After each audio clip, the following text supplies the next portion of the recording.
So my rule of thumb right now is that if you're planning to live in an area and you have a stable income, planning to live there for 10, 12 years, and you know that you have the finances to be able to support the property at a price that is cheaper than renting long-term, better to buy.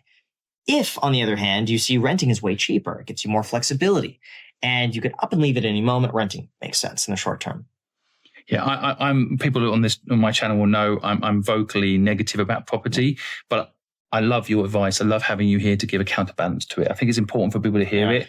I have more a moral issue with property, just where I see a lot of people, vulnerable people, nurses, doctors, lawyers, not lawyers, people that can't afford the rent, getting caught out. But I think as a young person buying a property, making a bit of money on it, I totally think it's a good bit of advice, and I respect you in particular for talking about this. Yeah. Well, believe it or not, I'm more pro-rent today than I ever have been. Right. I believe more people should be renting today. And I know that sounds counterintuitive. We can clip that up. Say that again. What was that? As a landlord. People should be renting? A landlord saying more people should be renting. I get it.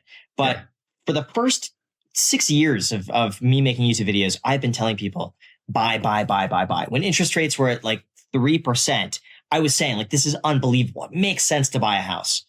Now I believe it makes sense to rent. And I've kept my portfolio the same. I'm not buying any property. Like, I have no skin in the game if you rent or buy. It does not affect me whatsoever.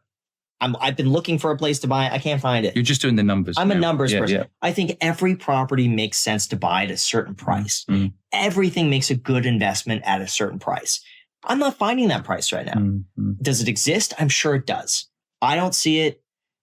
There are examples out there where people are getting deals, but the deals that are out there take way more work than I'm willing to put in. Mm. So I believe in this. From a lot of people, renting is probably the better option as a landlord. Yeah. That's what I believe.